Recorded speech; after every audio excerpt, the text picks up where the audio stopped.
Começando mais um DoutorCast, você que está com a gente desde o início, acompanhando os nossos episódios, siga o nosso canal, acompanhe, curta, compartilhe, estamos nas redes, sim, então a gente quer você acompanhando tudo de pertinho, dando inclusive a sua sugestão, o seu depoimento lá, o que você quer ver aqui no DoutorCast.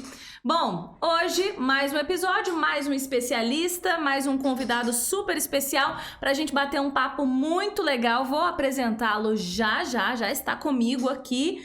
Já chegamos, já trocamos uma figurinha aqui nos bastidores e vocês vão conhecê-lo. Agora é o Dr. João Carlos Alves de Monlevade. É isso? Falei certo?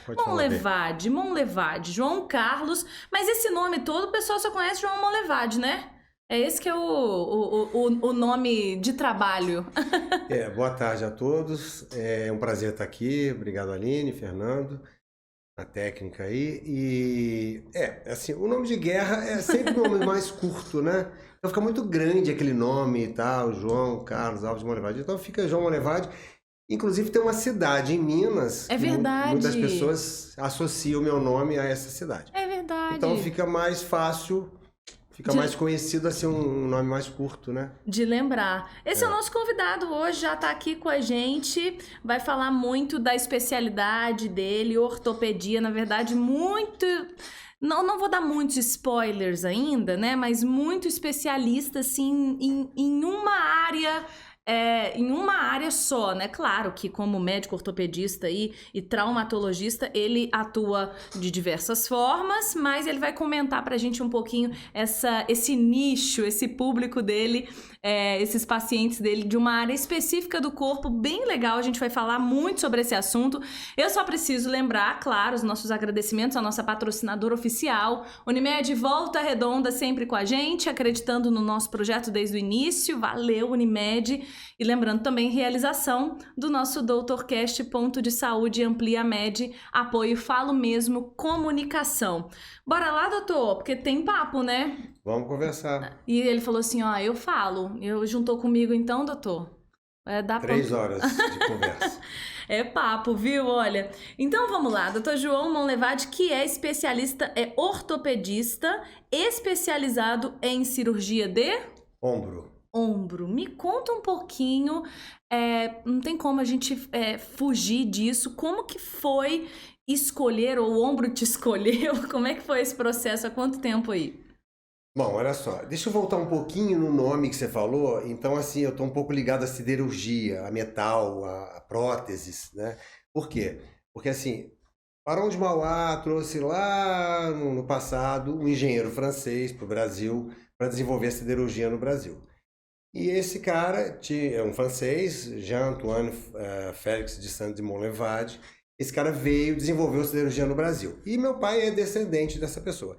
Então, como eu não fui para a área de metalurgia, de usinagem, eu acabei indo dentro da medicina nessa parte também de metais e substituição de articulação, que são as próteses. Bom, é só mas é super interessante. Um conhecimentozinho. Ainda mais para nossa área aqui, né? O que acontece? Pois é. E aí meu pai veio para cá exatamente por causa dessa ciência. Então, veio lá de Monlevade. E a cidade de João de Monlevade é uma cidade que homenageia esse engenheiro, que é bisavô do meu pai e tal. Bom, enfim, vamos voltar para o ombro. Por que o ombro? Eu, quando vim do Rio de Janeiro, eu sou de Barra Mansa, muito orgulho. E quando eu vim pro Rio, quando eu fui fazer eu fui fazer cursinho, naquela época era cursinho, hoje ensino médio, passei para a faculdade lá, de Souza Marques, uma ótima faculdade. No Rio. No Rio. Fiquei 15 anos no Rio. Mas eu vinha final de semana visitar meus pais e às vezes tinha fila assim na minha casa, fila que eu digo entre aspas, de brincadeira, mas tinha sempre amigos do meu pai que tinham um problema ortopédico, que queria que eu resolvesse. Eu falei, eu acho que eu posso voltar e trabalhar aqui. E aí comecei a organizar minha vida no Rio. Eu já era médico do Ministério da Saúde e do Corpo de Bombeiros. Então eu juntei meus 2 plantões na terça e na quarta. E aí vinha quinta de manhã, tentei a minha vida por aqui quinta e sexta e segunda. E a coisa foi dando certo. E aí fui convidado para trabalhar. Na verdade eu comecei acompanhando o Dr. Guilherme Martins, que é uma pessoa já falecida, mas uma pessoa que é o pai da ortopedia aqui nessa região. E ele foi uma pessoa muito boa para mim. Ele, primeira chance que teve de me contratar aqui no Hospital da CSN, na época, ele me contratou. E aí ele fazia quadril muito bem. O outro colega, o Sérgio Laurindo, fazia muito bem joelho, além de trauma, todo mundo fazia trauma.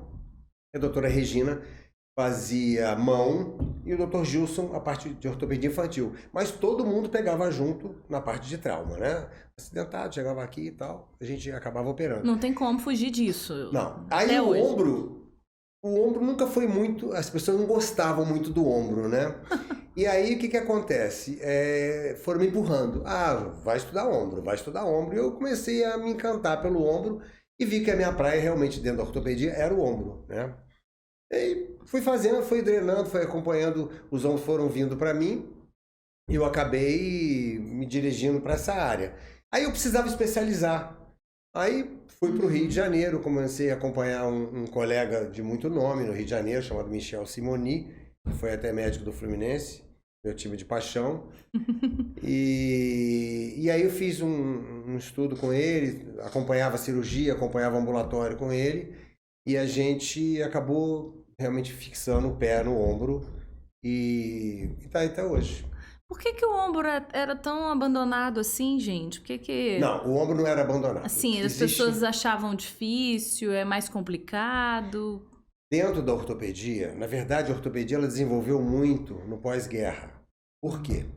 Você imagina um soldado combatendo, quebrou o fêmur. Vai largar ele em campo? Não vai. Então, o que aconteceu? Foram desenvolvendo várias situações para que esse soldado fosse recuperado e voltasse para a batalha. Então, por exemplo, hoje foram desenvolvidos hastes, né? O que acontecia? O cara levou baleado, fratura, o cara punha numa tenda daquela de campanha, fazia uma cirurgia, enfiava uma haste para baixo para cima, e amanhã ele está voltando para a batalha, mancando, mas está com uma haste fixando o fêmur. Então as coisas foram desenvolvendo. Antibiótico terapia para resolução, evitar infecção. Então a guerra trouxe muito avanço na medicina, principalmente na ortopedia. Você já viu uns fixadores externos? Umas hastes que fica para fora da perna? Sim, aquilo é até feio, dá assim, nervoso, né? Mas pro leigo realmente fica feio. Mas aquilo é um avanço assim, extraordinário. Porque você tem aquelas fraturas de suposta infecção que vai gerar, porque aquelas fraturas sujas, atropelamento. Então você limpa, você não pode fixar aquilo já, porque pode infectar. Então você coloca aquele aparelho, que são fixadores fora da fratura, da ferida, você cuida daquilo, determinado tempo depois, se tiver tudo bem, você pode colocar uma placa definitiva, você cuidou da ferida. Então são situações que foram surgidas no pós-guerra, vamos dizer assim. E o ombro, na verdade o ombro era assim, até um tempo atrás, que eu acredito uns 40 anos, as dores de ombro eram bursites. Ela tá com bursite. Aí o que acontecia? Remédio, fisioterapia, aguinha quentinha, água morna. A bursite é uma inflamaçãozinha, não é? A bursa é uma estrutura dentro do ombro que é um fator de proteção do ombro. Tem um processo inflamatório, ela vai para lá, estabiliza ali, fica ali e tenta solucionar aquele processo que está gerando.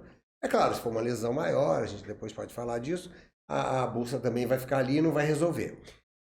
Enfim, então as lesões de ombro eram mal diagnosticadas. Uhum. Até que um grupo nos Estados Unidos e paralelamente na Europa juntou esse grupo e começaram a estudar a patologia de ombro. Uhum. Né? E aí foram vendo que tem inúmeras patologias, as lesões tendinosas, que aparecem, né, no decorrer da idade principalmente. São 4 causas que podem levar a uma lesão chamada manguito rotador. O que é um manguito rotador? Posso falar um pouquinho? Pode, pra gente entender mesmo muito dessa especialidade.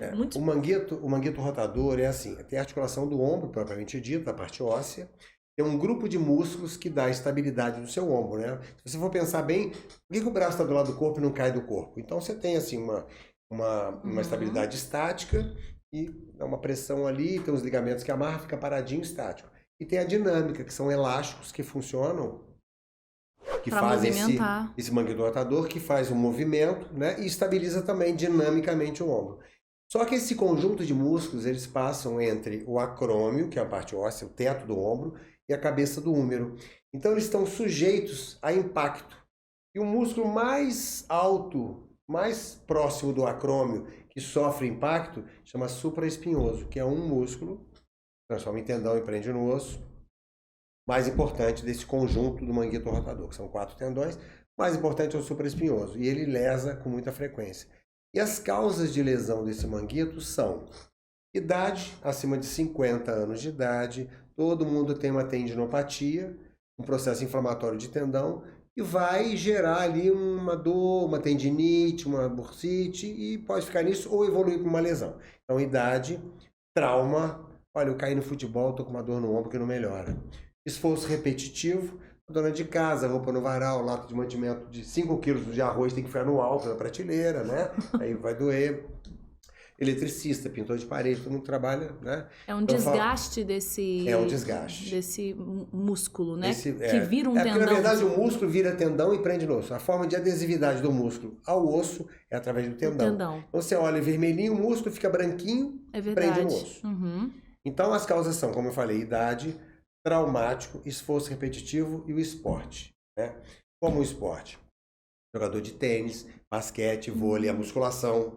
Hoje você vai no cardiologista, ele fala que você tem que fazer um treinamento, você tem que ir pro pilates, você tem que fazer um funcional, fazer uma musculação, e você vai acabar fazendo isso, ou por estética, você vai lá, vai pegar, fazer uma musculação, faz um voador, por exemplo, você promove a abdução e rotação, e aí você vai lixando o tendão. E ao longo do tempo, aparece para você um treinamento mal realizado, e aí acaba gerando ali uma ruptura. Quando rompe, é um elástico, você imagina um elástico preso na minha mão e na parede. Se ele arrebentar lá, ele não vai ficar lá, ele vai vir aqui. Então ele encurta, então ele rompe, encurta. Você tem que pegar isso por vídeo, você faz com 3 furinhos, computador, você trabalha ali por vídeo e prende de novo umas âncoras, uns parafusinhos, como fosse uma estaca, como fosse uma lona de um circo. Você tem um mastro, você joga a lona, puxa, põe a estaquinha e amarra.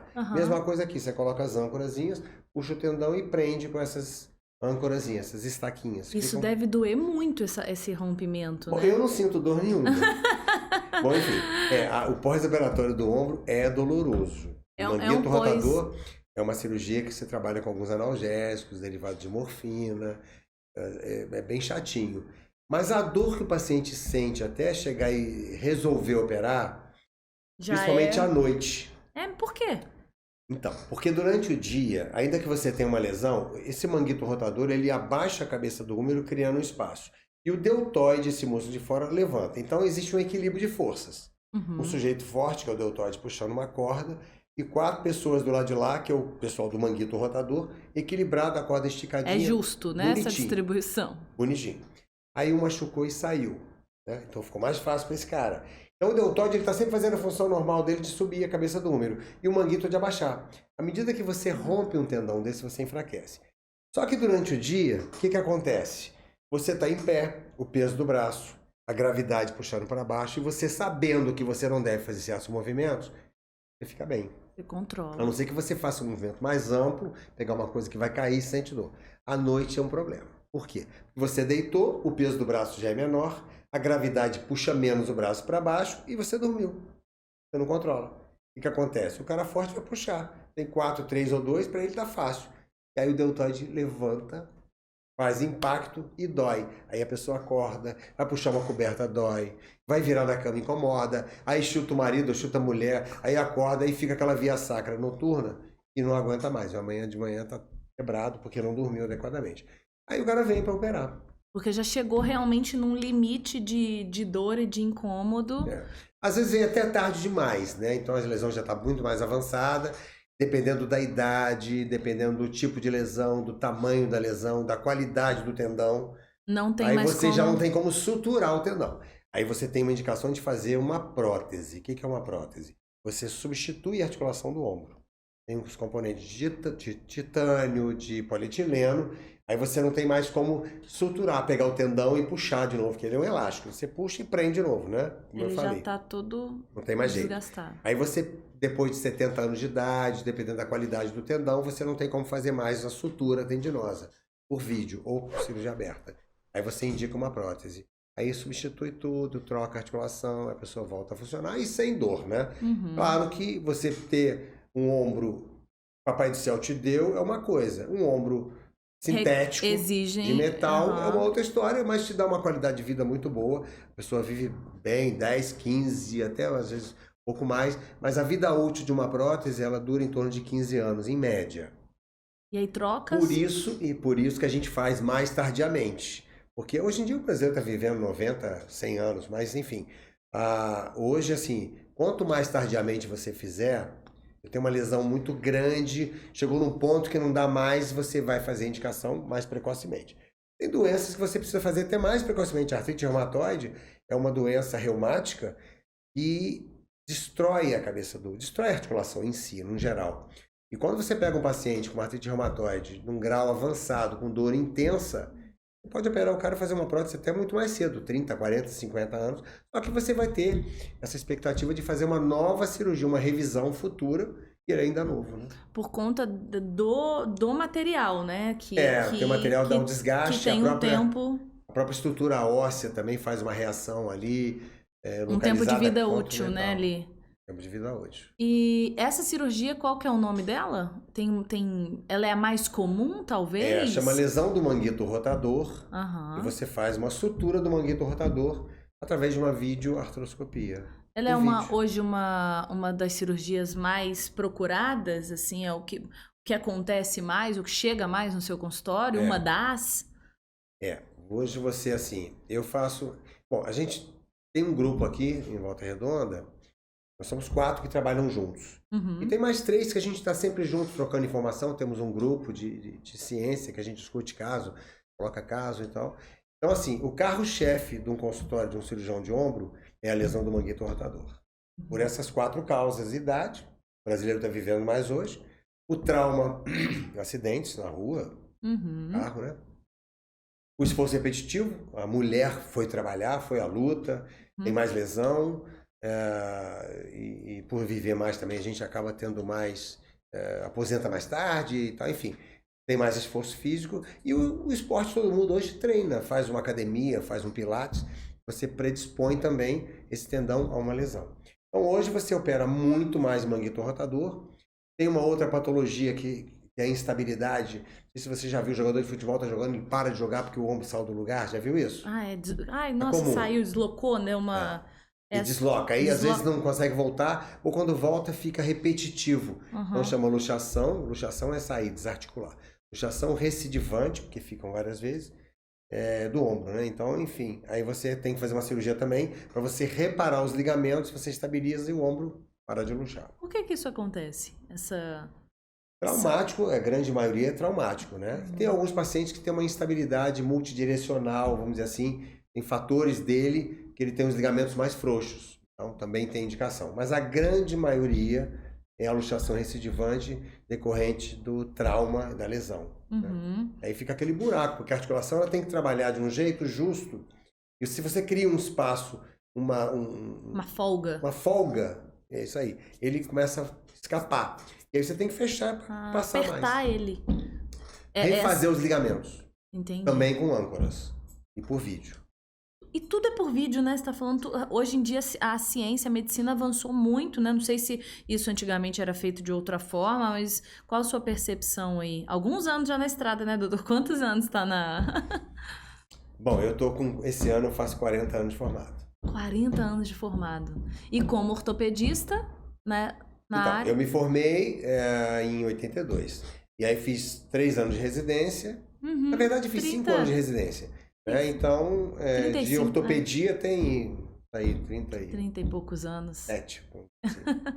Você começa a fazer a residência, já se considera na especialidade. Já está na área, E aí, esses avanços, né, dentro da medicina, a gente sempre comenta isso aqui nos episódios, porque para cada área a gente tem os seus avanços.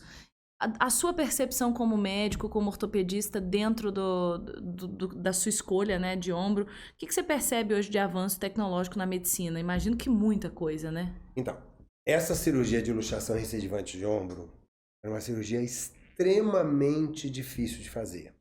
E a gente fazia uma via de acesso, uns 7 centímetros, você tinha que abrir um músculo chamado subescapular, que faz parte do manguito rotador.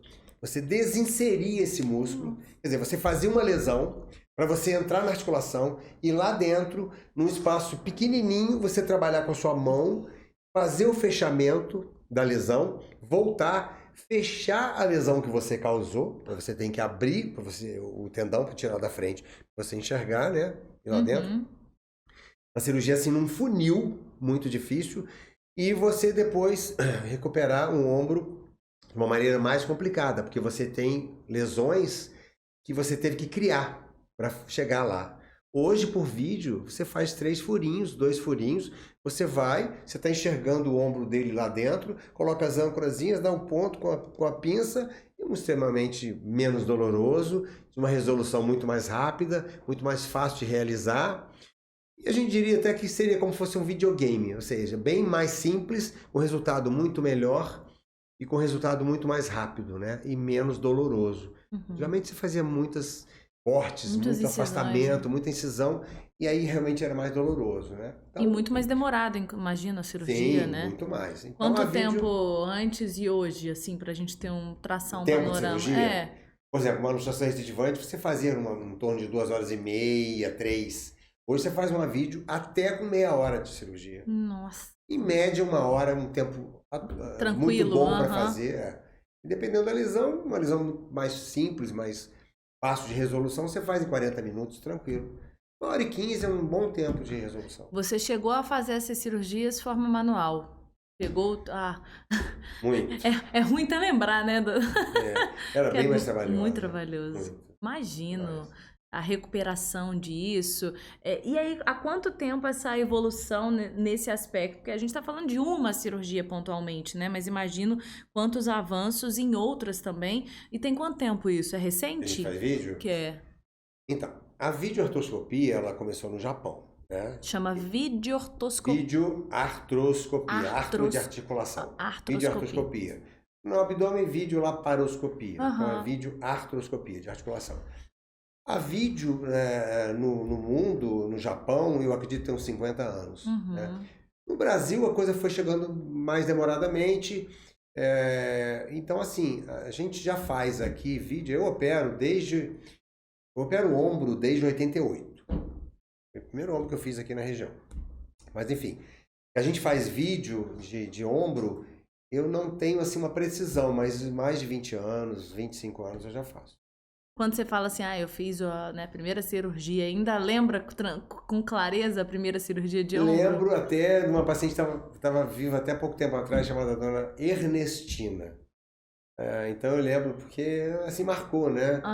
E lembro, claro. Eu às vezes o nome assim não lembro não. Se eu encontrar a pessoa na rua e falar, eu vou lembrando, né? É difícil, é muita gente, são né? 63 anos de idade.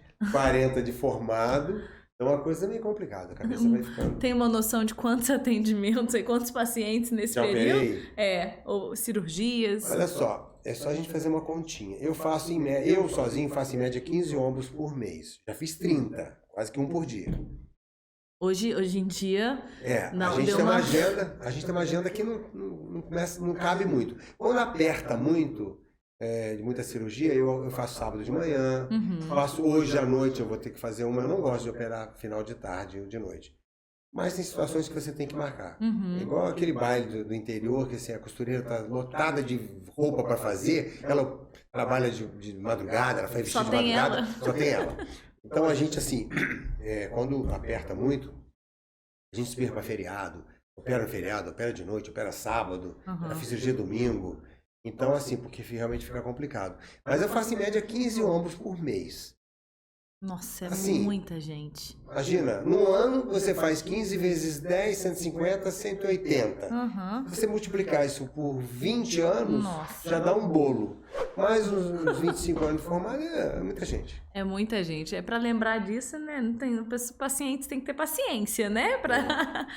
Mas voltando um pouquinho sobre a evolução da medicina, principalmente na sua área, porque a gente está falando da como é que é mesmo? Artroscopia. Videoartroscopia, que o doutor aí brincou que parece um videogame. Como é que foi essa transição? Deve ser muito curioso, porque você tá Você imagina, né? Você tá no acesso com um paciente, tocando exatamente ali, tocando no sentido da a sua mão e não uma máquina. Como que foi esse processo para o doutor que passou por isso e aí precisou agora operar uma máquina? Imagino que tenha sido, não sei se fácil ou Você bem... fala a transição da faculdade para Não, a parte prática? de pegar um equipamento e ter que fazer uma incisão com o equipamento e monitorar isso de longe, entre aspas, Bom, né? então tá, eu entendi. O que que acontece? Hoje, com o advento da videoartroscopia, os residentes, os jovens médicos que saem hoje uma residência em ortopedia, principalmente em ombro, eles já são treinados, né? Então, o jovem hoje, ele faz isso De olho fechado. fácil, né? E a gente teve uma transição da parte aberta Isso. para a parte de vídeo. Essa é a questão que você está colocando. Só que a gente tem muita facilidade em fazer aberto, coisa que alguns colegas não sabem fazer, porque aprendeu vídeo. Verdade. Não é que não saiba, mas tem dificuldade. E a gente não, a gente volta ali rapidinho, Se precisar... faz aberto, né? Então, mas foi um treinamento mais chato pra gente, né?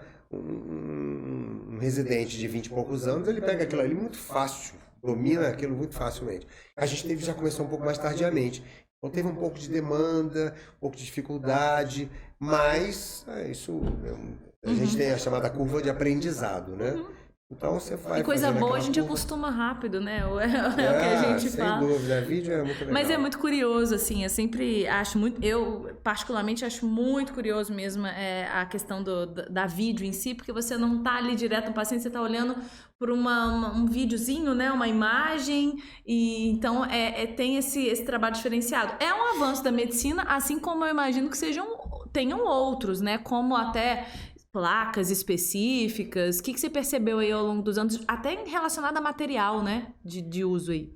Então, olha só, a minha condição hoje, graças a Deus, eu só opero o ombro, tenho um movimento grande, e assim, eu não trabalho com trauma. Então, as fraturas, assim, não são muito comumente chegadas a mim. Hoje eu vou operar uma clavícula daqui a pouco, porque é um paciente que eu já tinha feito uma vídeo nele, uma luxação recidivante, e ele jogando futebol ontem à noite quebrou a clavícula, e eu tenho que pôr ele na sala hoje e operar. Então, eu vou sair daqui já para fazer a cirurgia. Então, o que acontece? Não é comum, mas eu também faço os traumas. Esse paciente estava o quê? Estava em futebol. esporte. Como é comum realmente, Isso. né? Ele tem seus 20 e poucos anos, fez uma fratura ontem, quebrou, já acordei hoje com umas mensagens e eu encaixei agora para o final da tarde fazer a cirurgia. Então, assim, eu não trabalho muito com trauma, mas quando a gente tem trauma, são placas, parafusos, são placas desenvolvidas para a gente resolver o problema. Porque uma coisa é você ter uma fratura de clavícula, por exemplo, um jovem de 25 anos, que você antigamente você tratava com os imobilizadores ou com tipóia, e muito complicado. Você imagina um jovem de 25 anos ficar um mês e meio, até 2 meses com o braço parado, com dor, e aquilo depois consolidava de uma maneira inadequada, vamos dizer assim. Porque a fratura tem os músculos inseridos, ela quebra, a fratura de clavícula, por exemplo, e desvia. Então hoje você tem umas plaquinhas firmes, né? Muito fortes, de titânio, e de um perfil baixo, bem chatinha, que você coloca na fratura, reduz a fratura, coloca, o cara com 15 dias está mexendo o braço. Né? E dá uma segurança muito grande, são parafusos são placas com parafusos, rodas de bloqueio, que dá uma firmeza espetacular. Então você tem muita segurança em largar o paciente já com certos exercícios na primeira semana, até 2 dias depois de operado você já começa a fazer alguns exercícios. E com isso é muito bom, porque você libera o paciente até para trabalhar. Na primeira semana, você já manda, o cara trabalha de uma maneira computador, uma coisa leve, você já pode liberar o paciente com 1 semana, 10 dias para trabalhar. Ao passo que, ao contrário, era aquela coisa que ficava imobilizado, ficava uma deformidade feia, consolidava torto, encurtava o ombro, né? As complicações naturais. Então, assim, hoje é muito vantajoso o que a ortopedia presta, né, para o usuário em plano de saúde ou para a população em geral. E existe um trabalho complementar, a gente sempre dá ênfase ao trabalho multidisciplinar, porque como é importante, não dá pra gente pensar em ortopedia, e me corrija se eu estiver errada, sem a fisioterapia. Então, aí o que que acontece? É muito... ou Tá até tudo mesmo... interligado. até mesmo outras especialidades, eu acredito, né? Claro, a fisioterapia está muito ligada à ortopedia, porque você tem o conforto de entregar para um profissional especializado a reabilitação daquele paciente que você está com tanto carinho tratando dele, na expectativa de recolocá-lo no mercado de trabalho ou na vida mesmo normal. Atividades normais. E aí você entrega a esse profissional para ele recuperar o ombro e que vai te ajudar muito, né, nessa recuperação. Então... É um trabalho muito próximo, realmente, né? Muito, é importantíssimo. Não Fisioterapeuta é realmente uma especialidade de fundamental importância. Ortopedia. Aí eu tava aqui nos bastidores, né, antes também perguntando pro doutor sobre esse grau de dificuldade de algumas cirurgias, porque eu imagino que tenha aquela básica entre aspas, né, uma cirurgia nunca é algo muito, mas aquilo mais simples, mas existem também algumas, essa por exemplo, da clavícula, né, que o doutor vai fazer, consegue explicar pra gente um pouquinho a diferença desse grau aí, desse nível de dificuldade, que é visto exatamente no raio-x. Raio-x é o exame padrão do ortopedista, né? Então, a gente tem que pensar também na anatomia. Junto da clavícula você tem vasos, você tem nervos, né? Então, às vezes a dificuldade torna, assim, em função do grau de desvio da fratura, do tipo de fratura, se é uma fratura simples, se é uma fratura cominutiva, fragmentada. Então você tem às vezes dificuldade de você fazer a redução mais anatômica possível, dependendo do grau e o tipo de fratura, né? Então, assim, mas é uma fratura de uma redução assim relativamente simples, porque você aproxima ali, uma fratura recente, por exemplo, fica mais fácil. Quanto mais tardiamente você opera, ela vai mudando o padrão, ela vai reabsorvendo o foco de fratura, né, que a gente chama de foco. E aí vai perdendo aquela anatomia, aquele encaixe, né? Entendi. Então vai tornando mais difícil também. Mas o importante é que você consegue a redução, você consegue liberar o paciente mais precocemente possível para o dia a dia dele, para a mobilização da articulação. Porque o problema da articulação é assim, você, por exemplo, a clavícula.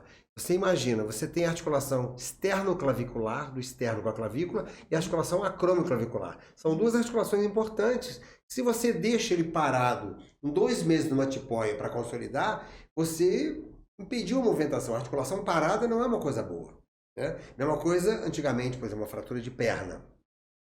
Uma fratura infectada, suja. O que se colocava? Um gesso, uma tala de gesso, só um meio gesso, vamos dizer assim, imobilizava pé, tornozelo, joelho, muitas vezes até o quadril. Você ficava todo esse membro inferior imobilizado, tirando diariamente para fazer curativo, até que aquilo ficasse limpinho, sem infecção, para você colocar um material de síntese, uma placa, parafuso. Quando você ia fazer uma cirurgia dessa, depois de 30 dias, você estava com pé, tornozelo, joelho e quadril duros. Então, tinha que aprender a andar de novo. Exatamente. Então, por isso que eu falei do fixador externo. No externo você reduz a fratura na posição, você faz os curativos e libera a articulação do joelho, tornozelo, pé e quadril, porque o paciente já está imobilizado na posição ideal. Naquilo que deve ser imobilizado, exatamente, né? prevenindo o processo infeccioso com curativos e antibiótico. E aí você está apto a colocar a placa e finalizar o tratamento sem comprometimento das articulações vizinhas. Viu que interessante? Porque a nossa tendência é realmente, ai, nossa, é o joelho. E aí a gente não mexe o pé, não é? Nunca quebrei nenhum membro, mas a gente vê, né, a pessoa às vezes no braço, esquece que o punho, né, não é o pulso, o doutor estava me corrigindo. O pulso, o punho, ele tem que ser movimentado, porque senão a gente fica com aquilo, vai doer tudo. E não, o que tá imobilizado, ele tá ali. O resto precisa, inclusive, ser movimentado, né? Exatamente. Não, depois você desaprende. Por isso que a osteossíntese, a cirurgia, a fixação dos ossos, foi desenvolvido exatamente para isso. Para você recuperar o mais rápido possível e o mais próximo da anatomia que o Papai do Céu te deu nos ossos. Qual que é o nome da cirurgia que você falou? Dessa daí? Osteossíntese. É a fixação dos ossos. Material de síntese. E aí ele estava também aqui a gente conversando que em alguns casos é como um quebra-cabeça, né? Tem aquele osso que às vezes se fratura em várias partes e montar isso é um pouquinho mais complicado. E se Exatamente. passa mais tempo ainda aí que... Mais complicado, até porque determinados pequenos fragmentos são reabsorvidos. Eles somem ali, entendeu? E consolida na posição viciosa, no lugar errado, vamos dizer assim. E aí você para trazer aquele fragmento, você fazer redução, você tem mais dificuldade. Eu estou com uma paciente agora, para ser resolvida, ela fez uma fratura de cabeça de húmero, e essa cabeça de húmero, ela desceu, tá na axila. E o que acontece? Isso já tem 2 meses. O que acontece? Ela começa um processo cicatricial junto a nervo, junto a vaso sanguíneo. E aí você, para fazer uma cirurgia, que nesse caso vai ter que ser uma prótese, a cabeça ela já não tem viabilidade. Você tem que buscar isso lá embaixo na axila e está sujeito a você trazer nervo, vaso, entrar para a sala de cirurgia, fazer uma técnica para resolução de uma fratura, que não tem mais viabilidade, colocar uma prótese. Você pode ter uma complicação de lesão de vaso, de nervos, e aí? Não. Olha, por conta desse tempo que esperou? Por causa do tempo decorrido, porque inclusive ela tem uma lesão vascular, ela foi operada e o cirurgião vascular inicialmente ele ficou um pouco preocupado com a cirurgia por causa desse dispositivo que ele colocou na subclávia. Só que ela está evoluindo de um jeito que possivelmente a cirurgia vai ter que ser realizada. A gente está analisando vários detalhes, inclusive isso judicialmente tem que ser muito bem documentado, né? E a paciente entrar para uma sala, fazer uma cirurgia de prótese e sair com o braço amputado, olha, complicador é isso, né, para o médico. Então a responsabilidade é muito grande. E, então tem uns documentos que chamam consentimento informado e todo mundo assina, advogado, justificando, dizendo que foi feita a cirurgia em consenso com toda a família e com um grupo de cirurgiões que vão realizar o trabalho. Então, Aline, deixando de falar de cirurgia e falando do outro lado da história, né? Existe um neurocirurgião inglês chamado Henry Marsh. Ele escreveu um livro, Histórias de Vida e Morte. Neurocirurgião, deve ter muita essa coisa, essa linha tênue, né? Enfim, ele escreveu uma coisa muito interessante. E a gente, como mais experiente, mais tempo de bagagem, a gente olha isso com muito carinho. Ele escreveu o seguinte: o cirurgião ele aprende em 3 meses a operar. Em 3 anos ele aprende a indicar uma cirurgia. E em 30 anos ele aprende quando não indicar uma cirurgia. Então, quando você vê uma fratura, você fica assim, pelas possibilidades de resolução daquilo, pela maneira que você tem o follow-up de alguns pacientes operados, mas tem fraturas que ela tem um tempinho que você pode esperar e dizer assim, não, ela vai evoluir bem, ela vai evoluir sem operar. Mas o jovem, por exemplo, ele tem muito aquela coisa de operar, é bom, é gostoso, aquilo é gostoso, você vê aquela redução da fratura, aquele posicionamento da placa bem colocado. É claro, tem cirurgias que você não tem que questionar nada, mas enfim. Mas tem cirurgias que você pode não indicar, e a gente vê isso muito na rotina do trabalho. A prática da gente, assim, a nossa prática assim, de trabalho, é difícil você falar assim, eu não vou operar esse paciente.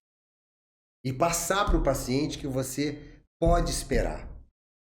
Claro que tem fraturas que você não pode esperar, né? Mas tem fraturas que você pode. Às vezes uma semana ele mostra para você que foi bom não ter operado. E às vezes uma semana você fala, não dá mais para esperar, né? Então eu até brinco assim, meu paciente, eu falo assim, olha, eu tô te dizendo que eu não vou te operar. Arriscado é você aí estar no outro colega e ele achar que a indicação cirúrgica vai ser a melhor, né? E nesse momento aqui tá assim, o diabinho falando assim, espera ele. E o anjinho falou assim, não, usa o teu bom senso, usa o teu coração, que não tá na hora de você indicar a cirurgia. E esse cara foi muito feliz com essa declaração. 3 meses, 3 anos e 30 anos. Eu tô com 40 anos formado, então eu já passei dos 30. Então, assim, é muito legal essa consciência, porque é bom operar, eu gosto de operar, eu ficaria o dia inteiro operando, menos que fazendo consultório, mas eu tenho que fazer consultório até para atender meu paciente, passar a opinião do que tem que fazer e levar para a sala de cirurgia quando operar, né? Mas esse conceito é muito interessante. essa maturidade, né, de entender. Porque eu imagino, o paciente chega com dor e a gente vive numa sociedade imediatista. Eu não posso parar a minha vida, eu tenho, né? E aí a gente tem a evolução na ciência, na medicina mesmo, de realmente de poder ter essa praticidade, essas cirurgias menos invasivas, que vão recolocar esse paciente no mercado de trabalho, no dia a dia, que é excelente, a gente busca isso mesmo. Mas às vezes é um momento de refrear um pouquinho, né? É verdade. De pausar e que a maturidade profissional traz. Quando você olha É. pro João Molevade lá atrás, o jovem, era afoito real mesmo nas cirurgias? Eu sempre tive muito bom senso, mas é claro que a Como mais gente, como jovem, jovem, a né? gente realmente olha muito esse lado. E o mais interessante é que esse paciente que chegou até você, ele já deve ter passado por um ou por outro. Uhum. E que fez a indicação cirúrgica. Aí tem um amigo que já operou comigo, que conhece tal, fala assim, cara, vai lá no João, deixa ele dar uma olhadinha nisso. Aí quando eu passo essa informação, é até complicado, porque você tem que ter muito seu paciente na sua mão, claro, ser muito ético para você também não, sabe, não atrapalhar o que o colega indicou. Muitos argumentos, né? Bem Claro, você tem que consolidados. ser. Eu acho que a primeira coisa é que você tem que entender uma pessoa ir no seu consultório, se abrir com problema, você tem que estar muito receptivo para essa pessoa.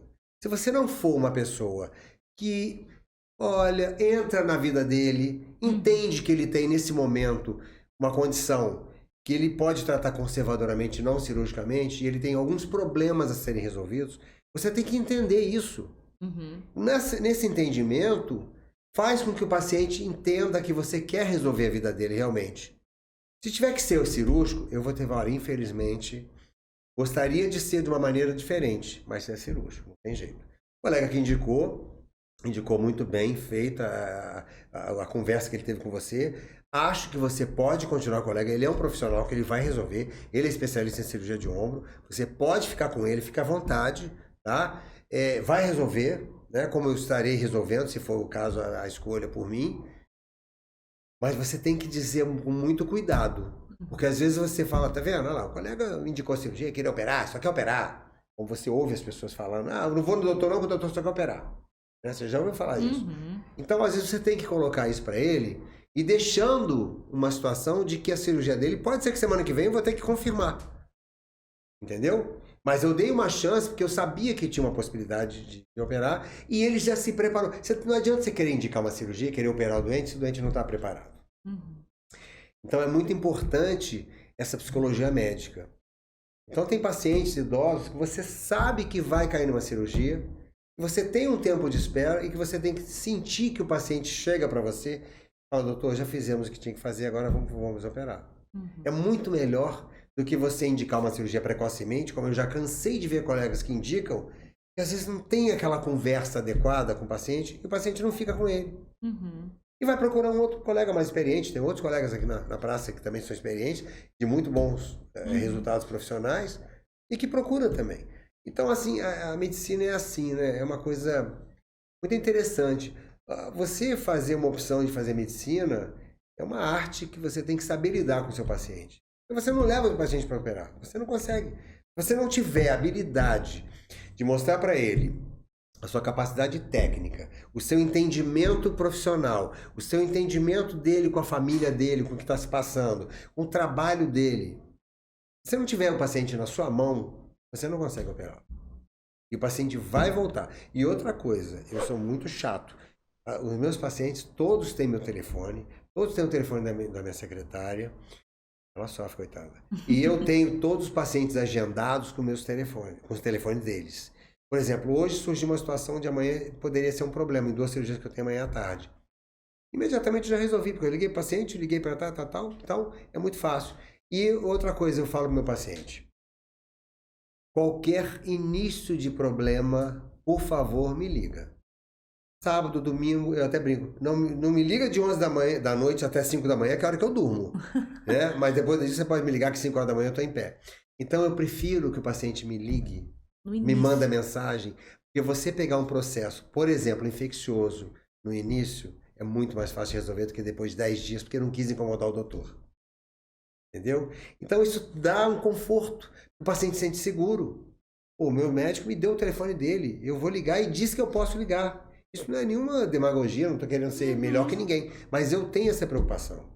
E você pode, se você esbarrar com algum paciente que eu já operei, você pode perguntar para ele. Ele tem meu telefone. Então, assim, eu prefiro ser amigo do paciente, estar à disposição do meu paciente, do que aquela coisa operou e, sabe, foi mais um que eu resolvi, mas eu não Existe gosto. uma relação, né? Uma proximidade, uma preocupação que o doutor deu ênfase e muito bem colocado, achei que é com o todo, com esse combo e não às vezes só com aquele problema pontual, para justamente estabelecer essa confiança, essa segurança, senão realmente, como o doutor colocou, não vai fazer a cirurgia, não vai ter confiança de que eu estou, né, ali para solucionar um problema, seja ele cirúrgico ou não, porque o que a gente vê em alguns médicos para eu mostrar para determinado paciente que eu estou preocupado em solucionar o problema dele, eu tenho que operar. E às vezes não é assim, né? Pode ser o caso da cirurgia, mas estar interessado no paciente mesmo, nessa recuperação, seja ela cirúrgica ou não, é muito maior do que vou fazer mais um. E estabelecer um relacionamento, né, de confiança. Isso acho que é uma premissa básica de médico-paciente. Imagina você chegou no seu médico, vai expor um problema, já é uma coisa complicada, você vai numa pessoa estranha, você, né, nunca viu, e aí você falou, não, você tem que operar. Vou te pedir o pré-operatório, vou te fazer a guia de cirurgia, você vai no seu plano de saúde, tem aqui a cópia do laudo confirmando a lesão. Quando tiver tudo pronto, exame pré-operatório, se você tiver mais de 40 anos, você vai no cardiologista, faz o risco cirúrgico. Quando tiver tudo pronto, você me liga e vem aqui que eu te marco a cirurgia. 10 minutos resolve. Você vai sair e fala assim, meu Deus, espera aí. Ele me falou da lesão, ele me falou como é que recupera isso. Eu tenho uma mãe que depende de mim, eu cuido dela, eu tiro ela da cama, eu tenho meu trabalho, eu acabei de voltar de férias, será que meu chefe vai aceitar isso? Quanto tempo eu vou ficar afastado? Entendeu a quantidade de coisa? Tem um combo, né, envolvido. É claro que a gente tem uma agenda muito cheia, mas tem certos detalhes que você tem que perder tempo. Você não perder tempo, você não você não fica com o paciente. Você não ganha o paciente. É perder para ganhar, né? Exatamente. Perder é um forte, mas assim, você tem que ter esse tempo. Disponibilizar isso, né? E o paciente vai voltar para você, ele vai tratar com você e vai te elogiar depois. Eu falo, doutor, o outro médico, ele mal me olhou, ele me examinou. Entendeu? Hoje é muito preocupante a medicina de hoje. Veja bem, eu não estou generalizando, mas é muito comum o paciente chega para você, eu estou com uma dor no ombro, não sei o que, tal. Olha, faz o seguinte, faz uma ressonância, toma aqui um anti-inflamatório, isso vai melhorar. Quando você vier com a ressonância, a gente vai ver como é que vai resolver, até que ponto tem uma lesão maior ou não. Bom, se você tiver uma conversa nesse intervalo até pedir os exames, certamente vai ser muito mais vantajoso para todo mundo. Imagina, eu vou sair de lá, poxa, mas o cara não me examinou, não colocou a mão em mim, não tirou minha blusa, não viu meu ombro. Até que ponto você tem uma atrofia? Eu já vi pacientes, mais um exemplo, que tinha indicação de uma cirurgia de ombro. Eu fui examinar o paciente, ele tinha um problema cervical, uma hérnia discal alta, que dá irradiação para o ombro, e ele ia ser operado do ombro. Tinha lá uma lesãozinha pequena na ressonância, que não era o fator determinante, porque o exame clínico dele não era de uma lesão de ombro, o exame clínico classicamente era de uma cervicobraquialgia. Você tem algumas patologias de diagnóstico diferencial, né, da patologia do ombro. O paciente ia ser operado, porque não foi examinado clinicamente. Aí você tira a camisa, você vê que tem uma atrofia muscular, porque o estímulo elétrico, que tem que sair daquela raiz nervosa, que vai para o músculo do ombro, não estava chegando no estímulo elétrico. Estava causando uma neurite, uma dor no ombro. E você tinha, inclusive, uma atrofia da musculatura. Você olhava um ombro do outro, era diferente. Um atrofiado, por falta de estímulo elétrico, né? O outro normal. E a dor dele era por causa de uma cervicobraquialgia, de uma hérnia discal. Não cuida exatamente do foco, né? Então, mas, é complicado falar disso, porque a gente está falando de colega, mas acontece. Claro. É comum. Às vezes não examinam, não ouvem. E a gente vai ficando velho, a gente vai envelhecendo, a gente vai amadurecendo, vamos dizer assim, a gente entende que a gente tem 2 ouvidos e uma boca. Então a gente precisa ouvir mais. E ouvir mais te dá muito mais detalhe, muito mais condição de resolução de um problema na vida, eu acho. Inclusive na patologia do ombro ou na patologia da medicina. Seja qual for. E estamos aqui ouvindo, acompanhando tudo, aprendendo tanto. Eu brinco, eu tenho pós em medicina com o Dr. Cast, né? Todo mundo que acompanha o Dr. Cast, porque a gente vai se aprofundando em assuntos que a gente nunca imaginou, mas como é importante a compreensão disso. Ah, não tenho esse problema hoje, né? Mas a gente pode ter futuramente ou poder ajudar alguém com informação séria, de credibilidade, com profissionais que trabalham sério. Então, assim, a gente está aqui realmente acompanhando, ouvindo, absorvendo tudo. Você aí que está com a gente no nosso DrCast, lembrando você de seguir o nosso canal, em acompanhar as nossas redes sociais, curta, compartilhe, encaminhe aí. Pegou algum bizu aqui legal, alguma informação que vale para você ou para alguém que você, poxa, fulano poderia ouvir e saber mais sobre esse assunto, sobre ombro, sobre essa parte de ortopedia, cirurgia de ombro, o nosso bate-papo aqui com o Dr. João Malevade, encaminha, vai naquela setinha lá, encaminha o link, o conteúdo, porque é muito bom ter você aqui com a gente e ainda propagando, né, tanta informação valiosa que a gente está hoje aqui com o Dr. João Malevade, ortopedista e especialista em cirurgia de ombro. Doutor, agora vamos voltar um pouquinho lá na escolha da medicina. Vamos lá atrás, porque você disse que é de Barra Mansa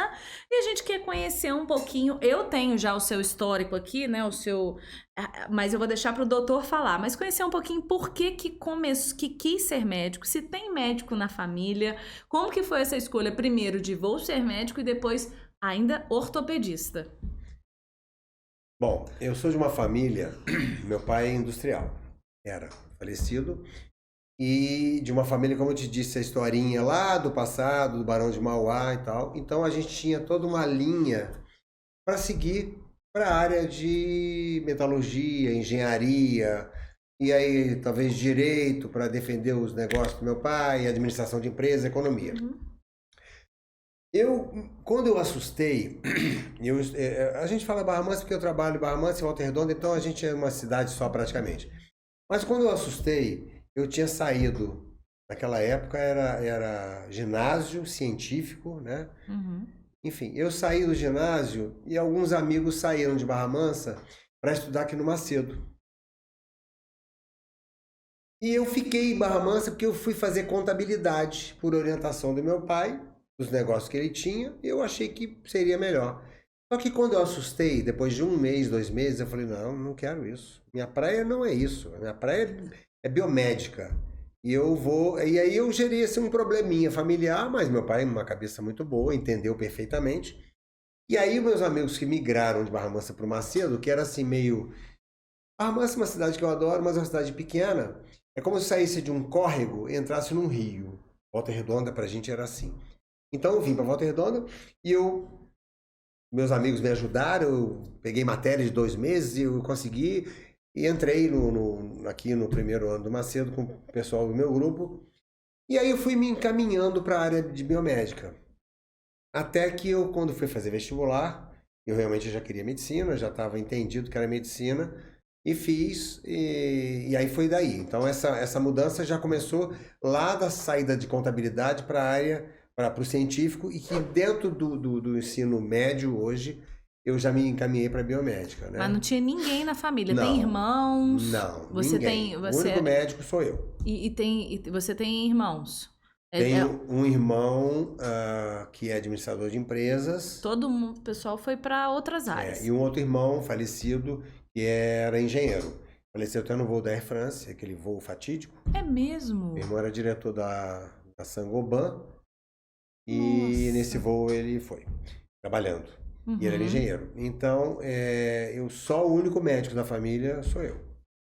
E aí, dentro da medicina, a gente, quando começa a medicina, a gente vislumbra várias especialidades. Aí você vai, eu acho que eu vou ser isso, acho que eu vou ser aquilo, tal. A gente sempre fala isso aqui, porque são muitas possibilidades, né?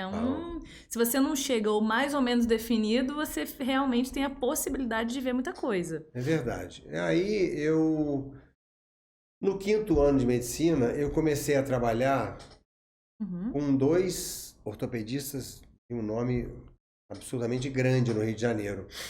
E eles me conduziram para fazer ortopedia. Eles me mostraram o lado da ortopedia e eu trabalhava numa clínica, fazia medicina do trabalho, que tinha muito trauma, muita clínica ortopédica, muito paciente ortopédico sendo atendido. E eu fui me encantando pela ortopedia. E aí fiz prova para residência, passei em algumas residências e fiz a opção de fazer residência no Hospital da Polícia Militar, no Rio de Janeiro, onde esses 2 médicos trabalhavam. E foi uma residência muito boa, né? E aí eu fiquei trabalhando no Rio, mas aí, como eu falei, eu vinha final de semana, eu via que tinha um potencial aqui na região, tinham bons profissionais que faziam ciência e que seria bom estar junto. E o Rio de Janeiro começou a ficar um pouco mais complicado para mim. Eu fiquei 15 anos lá. Eu achei que eu falei, vou apostar em Volta Redonda e Barra Mansa e voltar. Eu Já não me estava em arrependo. casa, né? Afinal de contas, né? Já tava... E eu não me arrependo. Aí condicionei meus 2 plantões, terça e quarta, para não ficar aquela coisa, sabe, você tá tirando o pé, mas não saiu totalmente? Meio deixa E eu aqui um sentir, né? suporte científico lá, a dúvida aqui, eu tinha alguém lá, e aqui também já estava começando a familiarizar com o grupo. Lá Aqui- você já trabalhava com ombro? Não, trabalhava com ortopedia. Começou então... Trabalhava com trauma, na verdade. Aham. Eu trabalhava em emergência, pelo INSS, pelo INAMPS, na verdade, pelo Ministério da Saúde.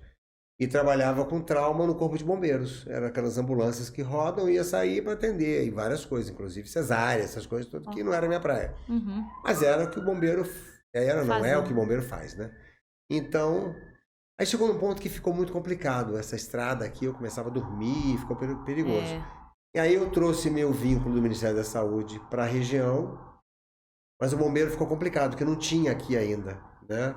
Esse serviço chama Grupo de Salvamento e Emergência, GSE. E aí eu peguei e pedi baixa. Fiquei 5 anos bombeiro, pedi baixa e firmei o pé aqui.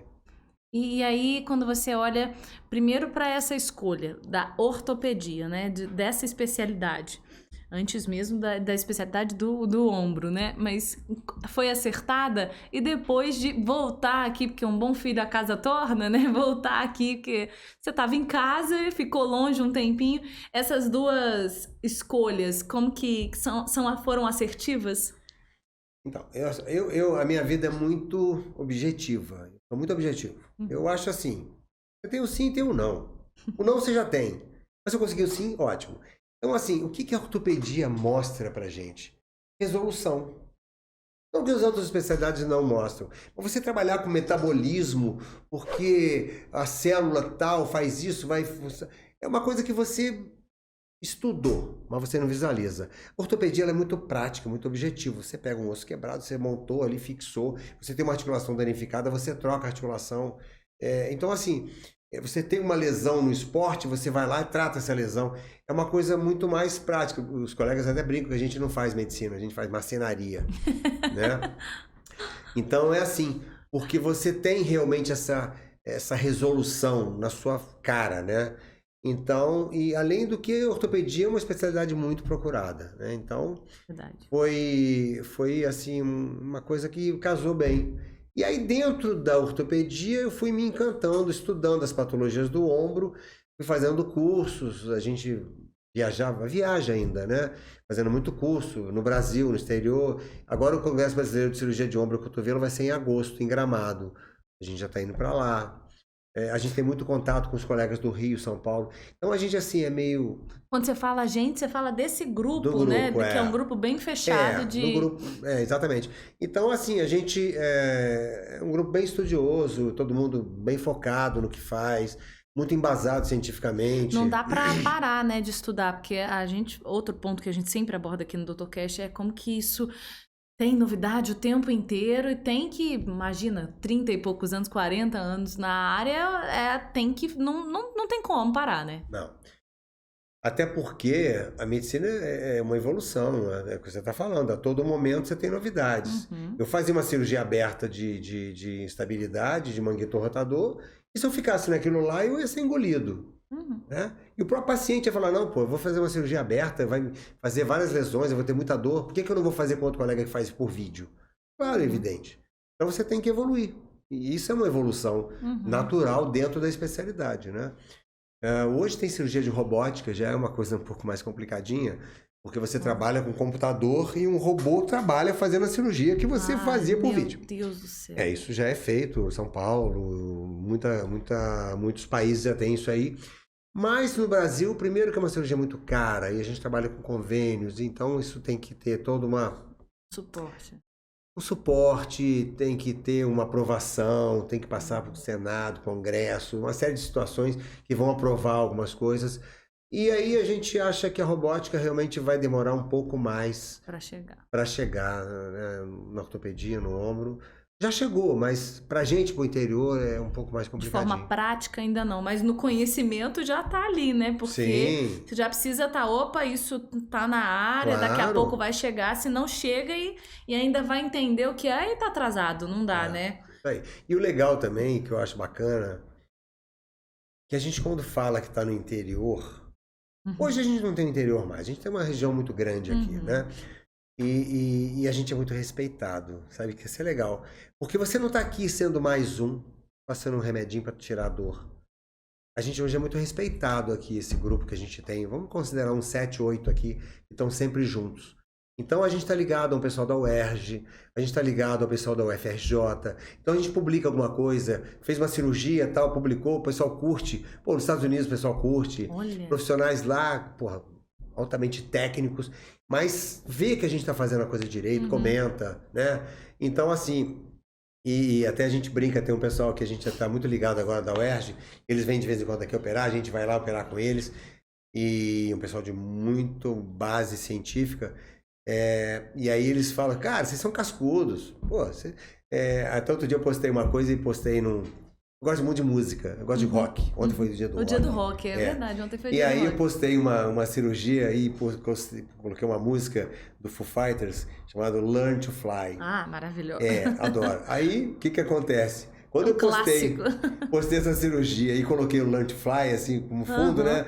Aí esse colega da UERJ virou e falou assim, cara, vocês já estão voando há muito tempo, né? Aí foi uma barata, assim, foi uma coisa bacana. Uma analogia. Mas eu acho que é muito interessante quando você falou isso até antes, sobre o indicar, né? Porque fulano veio por indicação, porque gera uma credibilidade, uma responsabilidade que tem um peso, né? Então, como que é importante você ter muita noção daquilo que você faz, muito conhecimento, muito argumento técnico, firmeza, maturidade, porque você tem um nome construído, você tem um histórico, uma credibilidade, e eu acho que isso realmente é fundamental. E estão voando, realmente, né? Esse grupo aí, que depois a gente vai querer todo mundo aqui no DrCast com a gente, hein? Por favor, acho que vai ser um prazer o pessoal vir aqui bater um papo. Cada um falar da sua especialidade, muito bacana. Agora eu fiz a outra perguntinha, se foi acertado você voltar para o interior.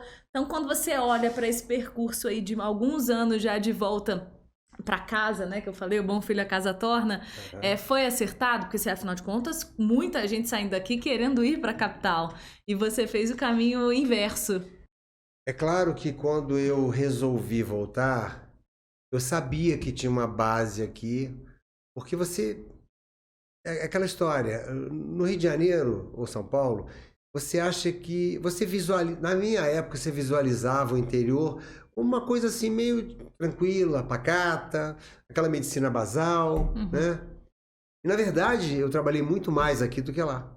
Porque você trabalhava no hospital, ia para casa, você ia para casa. Aqui você trabalha, as pessoas sabem onde você mora, sabe seu endereço, sabe seu telefone. Você vai no supermercado, atrás do pacote da prateleira de biscoito, sai um paciente assim, doutor, que bom te ver aqui. Ué, mas a gente não tá aqui gravando e o nosso operador aqui de áudio falou, mas quando a gente agendou, ele já falou, conheço esse médico foi do meu pai, então conhece todo mundo, né, Fernando? Fernando tá aqui nos bastidores, ó. O doutor foi médico do pai dele, então não tem essa relação muito próxima no interior, né? Exatamente. Então, como eu tava falando, você vai Na farmácia você encontra o paciente, você vai num supermercado, daqui a pouco surge alguém que você já operou o parente. Então, é assim, é muito gratificante estar no interior por causa disso. Às vezes uma cidade maior, é legal também porque você tem sua independência, sua identidade, você, tua família, mas é muito gratificante quando você faz um trabalho o melhor que você pode, né, dentro de uma expectativa e que isso é reconhecido. Então é muito bacana você encontrar com as pessoas na rua, doutor, nossa, que legal, tal, quanto tempo, lembra de mim e tal? Eu não lembro. O que houve? Tal, você operou meu pai, operou a mim, e já tem quanto tempo? Ih, nossa, tal. Então isso é bacana. O interior história, tem né? essa vantagem e também a desvantagem, que isso é uma coisa que não foi bom como se esperava, mas o importante, isso também é bacana falar. Eu faço parte do CREMERGE também, a gente chama delegacia hoje, Delegacia Regional Barra Mansa, que inclui algumas cidades, né? Então, a gente aprende que a melhor defesa do médico é a relação médico-paciente. Você atender um paciente que não ficou satisfeito, não teve um resultado bom, se você não tiver o paciente com você perde. Então, assim, o paciente pode não ficar satisfeito e não consegue conversar com você, não consegue acesso. Quando você tem um paciente, você faz 10 cirurgias, as mesmas. 7 vão de um jeito, 2 de outro, 1 vai de outro. Mas se você tiver uma boa relação médico-paciente, essa cirurgia que não foi um resultado esperado, infelizmente não chegou onde se queria, mas o paciente viu que você estava com ele, viu que você fez tudo que tinha que fazer, toda a base científica foi cumprida, toda a relação médico-paciente foi dentro do melhor que se pôde, e ele vai entender, ele não vai te processar. Ao passo que você fez uma cirurgia, largou, não deu assistência, lá na frente vai aparecer um problema. E o CREMERGE mostra isso para o médico jovem, de que você precisa ter uma boa relação médico-paciente e um bom prontuário médico escrito. E a sua defesa é o que você escreveu. Você tem escrito aquilo ali, registrado. Operei, fiz isso, fiz aquilo, houve uma intercorrência, houve um sangramento, isso, tal. Você tem a sua defesa escrita. E se você tem uma boa relação médico-paciente, o paciente vai entender que houve um problema. Infelizmente, ele tinha alguma coisa que predispôs a ter um resultado não tão favorável e ele vai entender. E que pode acontecer e está relatado, né? Está descrito. Medicina não é matemática. 2 mais 2 nunca 4. Medicina tem uma variação aí. Né? O doutor disse que é do CREMERGE, né? É delegado do Conselho Regional de Medicina de Barra Mansa. E aí eu tenho aqui no seu histórico também, membro da Sociedade Latino-Americana de Cirurgia de Ombro, membro titular da Sociedade Brasileira de Cirurgia de Ombro e Cotovelo e membro titular da Sociedade Brasileira de Ortopedia e Traumatologia, certo? Faltou alguma coisa? Faltou. Não faltou nada não. Não, é isso faltou aí. sim. Sabe o que faltou? Faltou que tem uma clínica de ortopedia e fisioterapia em Barra Mansa e é casado há 25 anos, porque, nossa, senão a mulher me pega, fala assim, como assim? E te briga com você também. Errado. Não tá errado? Eu casei em 90. Então tá uma conta errada aqui, ó. Errado. Casei em 90. Então tem... A minha secretária passou informação errada. 32. E aí a mulher dele vai puxar a orelha Cristina, não puxa a minha, puxa a da secretária, que ela não atualizou esse número. Então são 32, né? 32 Agora anos. em julho, dia 6 de julho. Cristina Requião, que é fisioterapeuta. Sim. Olha aí, esse vínculo. Na verdade, eu vim pro interior me casar também, né? Encontrar a mulher da minha vida, fazer minha família, meus filhos. E os meninos, que é o Gustavo e o João Pedro, que estavam, inclusive, aqui, ó, nos bastidores. Bastidor acontece muita coisa, gente. Tava ali, porque o doutor tem as cirurgias dele pra resolver, mas tem os meninos também, que sempre vão ser os meninos, as nossas crianças. Eu tenho as 2 crianças, sempre vão ser os filhos da gente, né? Mas os 2 estão longe, né? Então, assim, a família, para mim, é a base de tudo, é a certeza de que você tem uma coisa muito boa por trás, que sustenta, né? É o reforço que você tem para encarar o dia a dia. Então a Cristina ela é fisioterapeuta, mas hoje ela tem um estúdio de Pilates em Barra Mansa e ela só trabalha com Pilates. Então ela é Também muito bem focou. sucedida, ela tem um grande número de alunos e ela ama o que faz. Sou fã E de os, Pilates, né? e os meus dois filhos, um é o Gustavo, tem 29 anos, fez cinema, finalizou o mestrado de cinema e agora está se preparando para fazer doutorado. Ele quer dar aula, né? E o João Pedro, ele fez ciências biológicas, ambos fizeram PUC Rio. E o João Pedro, ele fez um ano da faculdade dele, ele fez na Holanda, uma cidade chamada Nijmegen, que é a fronteira da Alemanha, com a Alemanha. E ele voltou, se formou e solicitou uma bolsa de estudos para fazer mestrado lá. E foi aprovado, está lá na Holanda e agora está fazendo um curso no Polo Norte. Louco, né? Gente do No céu. Polo Norte, mas agora é verão lá, tá quente, né? Tá de 2 a 6 graus. Ah, tá quente, Tá tá quente. ótimo. E ele tá lá por 5 semanas e é um curso interessante que tem até que aprender a se defender contra o urso polar. Então, ele fez um treinamento lá, né? Porque ele tem que ir para geleiras Meu Deus do céu. Esse é quem? porque É o João esse ou é o João João Pedro? Pedro. É João porque Pedro do é um céu. estudo sobre bactérias extremófilas que vivem abaixo de 0 Zero graus. grau. Então são os dois, assim, são ótimos E filhos, estavam são aqui maravilhosos. mandando mensagem. Já estão me zoando aqui. Estão tietando o pai, porque que ele tirou uma foto aqui no estúdio mandando. Eles estão te zoando aí? Estão falando o quê? Não, continua. Mas, enfim. Deixa quieto. Mas o pai é sempre zoado, né? Você não tem jeito. Tá acostumado já? Já estou acostumado. Então, assim, é muito legal isso aí. A família é realmente a minha base. E os dois filhos são uns amores, são ótimos, não me dão problema. Não tem, assim, fizeram intercâmbio, falam muito bem inglês. O Gustavo mora no Rio, não me dá trabalho algum. O João Pedro mora na Holanda. Mas essa facilidade de tecnologia hoje, você fala aqui em áudio e vídeo, você está falando como se estivesse do lado aqui, né? Uhum. Então também muito focado, os dois são muito focados no que fazem. Não me dão trabalho nenhum, graças a Deus. E esse negócio de nenhum querer seguir a área médica, isso foi um problema ou não, pelo O contrário? Gustavo, inclusive, ele fez 2 anos e meio de medicina. Olha. Ele foi se guiando no ensino médio também para a área biomédica. Nunca foi influenciado por mim nem pela mãe, que também é da área Saúde, né? saúde. Nunca foi. Mas ele resolveu fazer. Ele chegou num ponto e falou: olha, cara, não é minha praia. Eu não quero mais, eu quero fazer a parte de humanas, eu quero fazer comunicação social e fazer cinema. Aí eu assustei, mas nunca disse não. Disse pra ele: você sabe muito bem como é que é o mercado de trabalho? Porque uma coisa é hoje você falar assim: eu quero fazer cinema, gosto, vai ser legal.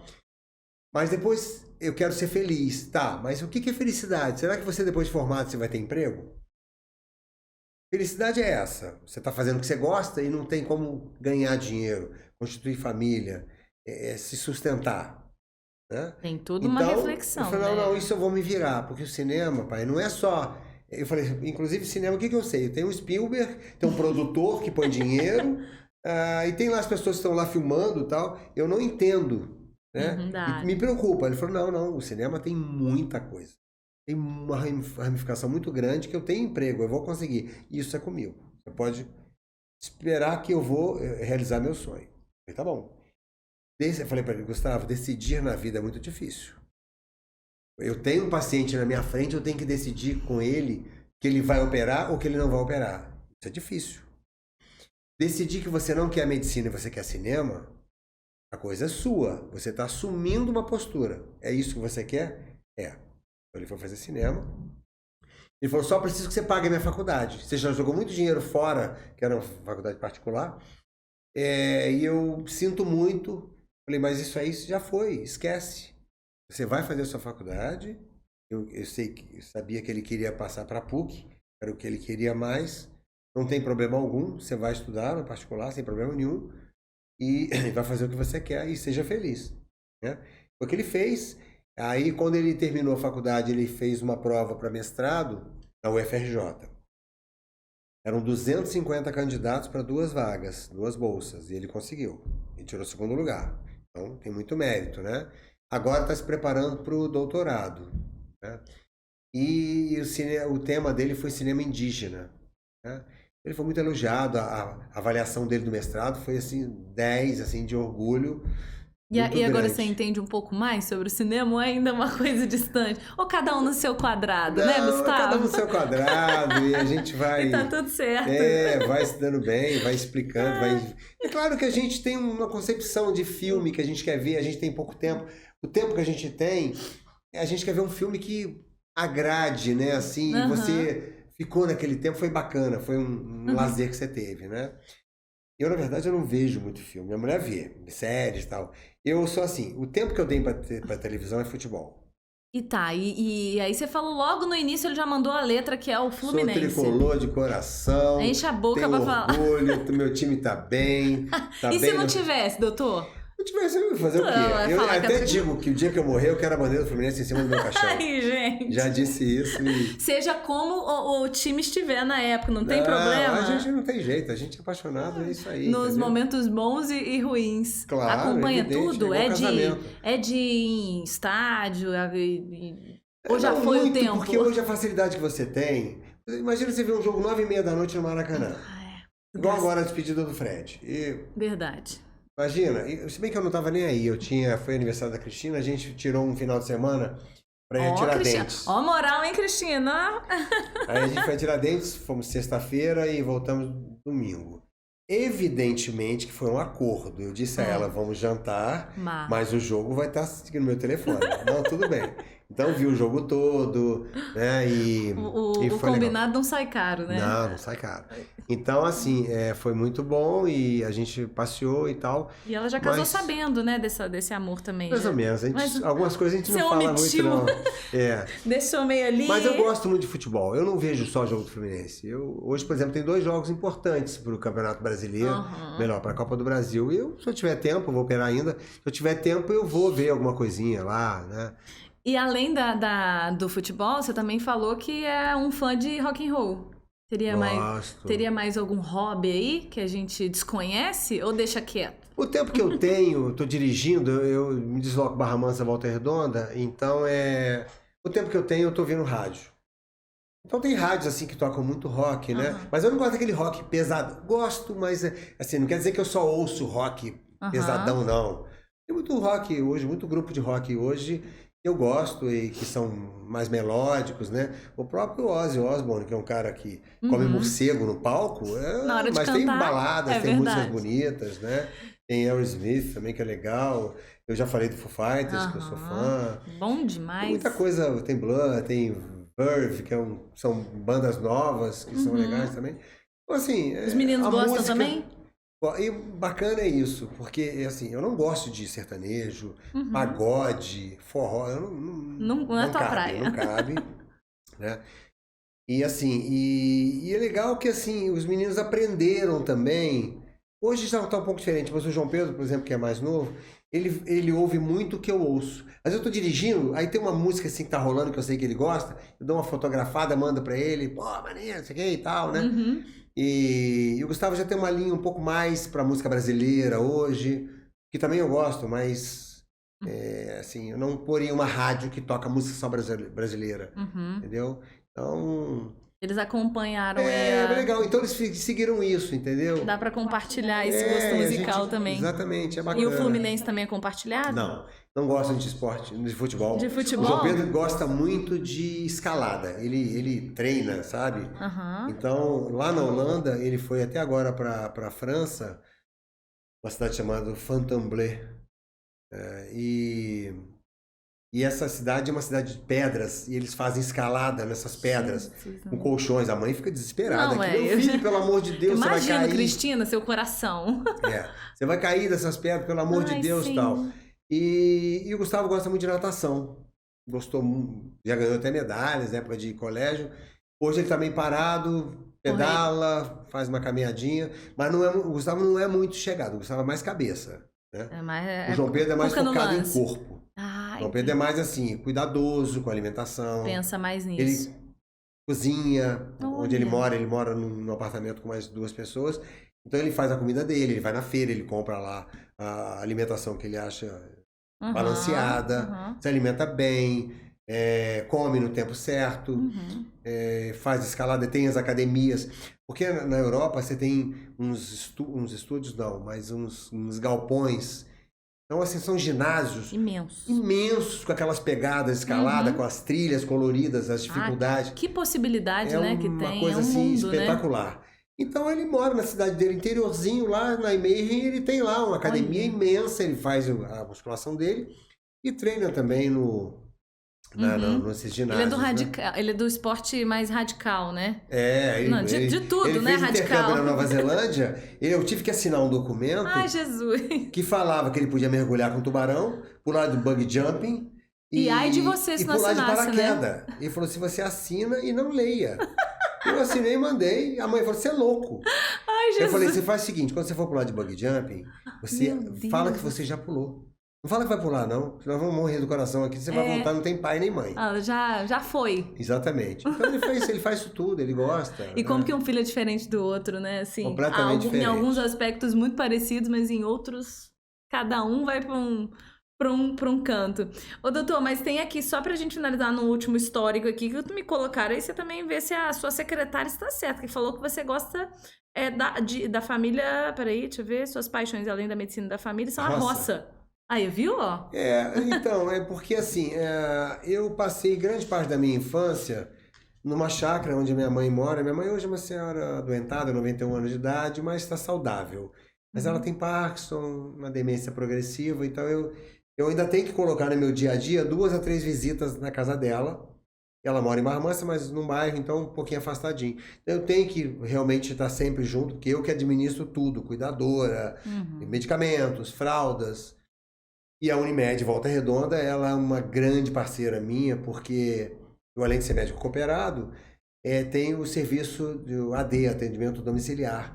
Eles são muito legais, muito eficazes, eficientes. Então, eles estão sempre, assim, tem fonoaudiólogo, tem fisioterapeuta, tem médico, tem enfermeiros, estrutura toda em casa, cama hospitalar, cadeira higiênica, cadeira de rodas. Então tem uma assistência fantástica. A Unimed Volta Redonda realmente tem que ser muito elogiada e eu sou muito grato à Unimed. Enfim, e aí eu tenho que encaixar no meu dia a dia também essa visita à minha mãe, né? Que eu tenho que estar perto. E E aí você vai mais na roça. aí lá é uma chácara, né? Ah, Então, assim, é um tem a árvore tempinho. que eu plantei quando meu filho nasceu. Ah, que legal. Tem uma Tem a história. árvore que eu plantei quando eu tinha 7 anos de idade, um cajueiro imenso. Então, essas coisas assim que me leva muito pro pé no chão, né? Uhum. Então, assim, é onde no final de semana eu gosto de estar. É claro que tem lá um rapaz que faz jardinagem, corta grama, Deixa embeleza tudo. tudo.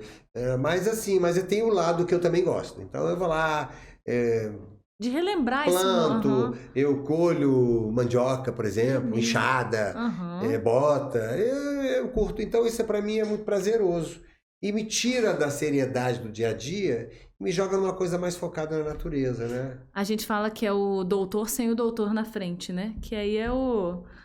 E tem pássaro, tem tucano, tem Olha mico, sabe essas coisas assim que a que... gente não vê, né? Tem uma área Mas de lazer boa, tem uma churrasqueira legal, tem uma piscina, tem uma sauna, tem um campo de futebol, que hoje ninguém faz, ninguém vai, porque eu não tenho mais filho pequeno. Meus sobrinhos estão fora também, que poderiam ir. Os outros sobrinhos moram em Florianópolis. Então, fica lá. fica pra vocês Cuidado. aproveitarem também de vez em quando, não ter um Cuidado. tempinho. Exatamente. Agora, doutor, pra gente encerrar, uma perguntinha que eu gosto de Já, eu fazer. tinha tanta coisa pra falar Nossa, aí. viu? Tem mais? Ih! Se você perguntar, a gente Viu? No responde. início ele falou assim, 2 horas, mas é tempo. Eu falei, ih, ó, vai nessa. No final a gente ainda tem coisa que a gente quer falar, mas é porque é muito assunto. A gente vai entendendo cada vez mais do assunto, se aprofundando, conhecendo o dia a dia, a vida. Bom demais. Mas eu queria saber se teve algum caso, sei que você relatou alguns casos pra gente durante o nosso bate-papo, mas algum caso assim que te marcou profundamente, seja positivo ou negativo, entre aspas, mas que de alguma forma nesses anos aí pode ter, nessa jornada tão bonita que o doutor compartilhou aqui com a gente, impactou de alguma forma? Olha, um dos pacientes mais difíceis que eu tratei e que a gente, graças a Deus, teve assim, Papai do Céu iluminou, foi o Fernando, pai do Fernando aqui com a gente, da técnica. Olha só. Ele teve um acidente muito grave, foi moto. Foi moto. E ele fez uma fratura muito grave de clavícula, de ombro, de pé, perna. Ele virou um arroz de terceira. E assim, a gente teve um resultado muito próximo do ideal. Dizer que ele ficou 100%, não, a gente entende que não é tão fácil assim. Mas ele é uma pessoa que gostava muito de mim. Ele era sempre muito grato. E a gente também ficou amigo, assim, sabe? Então, porque a gente viu que tudo que a gente tentou fazer, a gente fez de coração. E da melhor maneira técnica possível, né? E ele teve resultados, assim, espetaculares. Eu até apresentei o caso dele para alguns colegas, assim, de nome no Brasil inteiro. Os caras falaram, cara, parabéns, um resultado espetacular. Então, foi um caso difícil, né? Tem um outro casinho, posso falar assim, bem rápido? Claro, pode falar. Esse caso foi assim, quando eu cheguei aqui na região, eu tentava entrar no hospital em Barra Mansa, mas havia uma dificuldade política, eu não conseguia entrar. Até que um determinado dia, a neta de um pediatra famoso, já falecido, ela tomou uma vacina com 2 meses de vida. Ela tomou uma vacina no bumbum, aquelas tríplices, né? Aquelas vacinas Normais, habituais comuns, da criança. E a enfermeira, infelizmente, ela injetou num quadril, num espaço mínimo virtual, ela injetou a vacina dentro do quadril da criança. E a criança começou a ter uma deformidade, a perninha começou a ficar encurtada e rodada, que é uma posição de conforto do quadril, onde comporta líquido ali dentro. Então a criança toma uma postura antálgica, de defesa. E aí, esse colega, esse senhor, bem mais velho que eu na época, me ligou e falou assim, João, preciso que você veja minha filha, minha neta. E eu vou ficar a tarde inteira operando. Se não tiver problema, pede para sua filha, que era amiga da gente, e o pai da criança também, muito amigo meu de infância. Pede para me encontrar na porta do hospital, que antes de operar eu vou dar uma olhada examinada na criança. Na porta do hospital? Na porta do hospital. Chegou na recepção, examinei a criança de 2 meses de vida, falei, olha, não estou gostando. Vai fazer uma ultrassonografia agora desse quadril, liguei para a doutora, que fazia bem. Daqui a 2h30, 3 horas, eu já tenho esse resultado, eu já acabei a cirurgia. Estava ajudando o Guilherme numa prótese quadril. Quando eu terminei a cirurgia, eles já estavam com a criança com o resultado, porque eu fiz um contato com a doutora para fazer o mais rápido possível, e era um caso que tinha realmente os vírus vivos atenuados dentro do quadril. E mais algumas horas ia comer a cabecinha do fêmur da criança, e a criança ia ter uma deformidade absurda. Isso uma foi sequela. rápido? Foi uma vacina? Isso foi questão de horas. Que ela tomou, tipo, um dia... Não, esse foi 2 dias antes. E veio... Como eram vírus vivos, mas rápido, atenuados, então não chegou a fazer uma lesão. E aí imagina eu recém-chegado aqui na região, um professor da Universidade de Vassouras, de pediatria,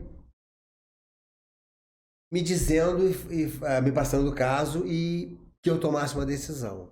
Eu liguei para ele e falei, doutor, o caso da sua neta é cirúrgico. Nós estamos saindo da cirurgia agora, a gente vai ter que pôr na sala e operar. Esqueça que ela é neta de um pediatra, professor, já falou assim, e faça como fosse a sua filha. A criança internou, a gente fez a cirurgia, o doutor Gilson até me ajudou, porque ele estava comigo no quadril, ele falou, não, eu vou com você. Fizemos a vez de acesso, tiramos o vírus, toda a vacina, assim como fosse um gel, sabe? Forma de meia-lua. Saiu todinha, e a criança, graças a Deus, evoluiu bem, não teve necrose nenhuma, virou fisioterapeuta, hoje é adulta de 39 anos de idade, 35 talvez, sem sequela nenhuma. Então isso é muito gratificante. Esse foi um caso também que me marcou muito, né? E a gente foi pegar assim, a gente tem vários casos. Imagino. Esses foram 2 importantes. Imagino. Nossa, quantos anos, quantos pacientes, né? Quantas histórias.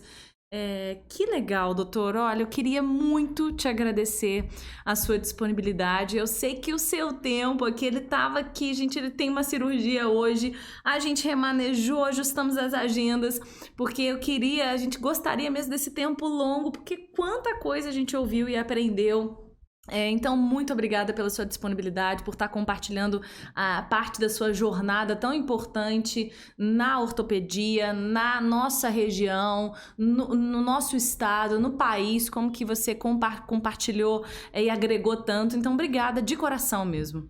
Eu que agradeço a você, a Aline, ao Fernando, a Unimed que me pensou aí num grupo de profissionais de alta capacidade, gabarito, e me escolheu ali, eu fiquei muito feliz com isso, no Unimed Volta Redonda.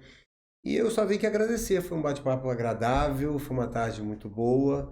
E a hora que você quiser, estou à disposição, eu tenho que me encaixar nas coisas, mas a gente vai estar aqui a hora que você quiser, a gente encaixar um horário, a gente Com tá certeza, porque é muita coisa que a gente pode falar da especialidade. Olha que assim, quando eu olhei e falei, bom, ombro, talvez seja um assunto até limitado, né, entre aspas. A gente às vezes, e eu pensando aqui em como que a gente ia elaborar o bate-papo, mas olha só, ainda faltou muita coisa pra gente falar, né? É verdade.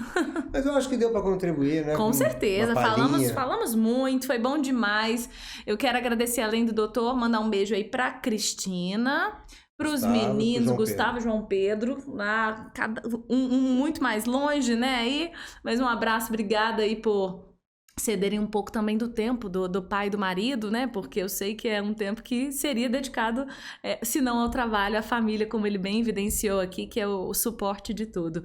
E é você que continuou com a gente aí, acompanhando o nosso bate-papo desde o início, você que acompanha o DoutorCast também, brigadão. Lembrando você de acompanhar ainda mais com detalhes, você vai ter tudo ali, ó, rapidinho. Se você seguir a nossa página, encaminhar esse material, curtir, compartilhar, deixar a sua sugestão, por favor, a gente está aqui a postos para saber o que você quer ouvir, o que a gente pode trazer, quais especialidades a gente pode trazer aqui para o nosso DoutorCast. Já sei que eu tenho um grupo ali que o doutor falou, né, que é esse grupo dele aí, ó, vamos já escalar essa galera para bater um papo aqui com a gente. E nossos agradecimentos, claro, Unimed Volta Redonda, patrocinadora oficial. Lembrando, a realização do DoutorCast é da Ampliamed, do Ponto de Saúde, com o apoio Falo Mesmo Comunicação. E hoje os nossos agradecimentos também no nosso bastidor aqui, ó. Quem tá comandando tudo ao Fernando, que foi lembrado aqui no nosso bate-papo.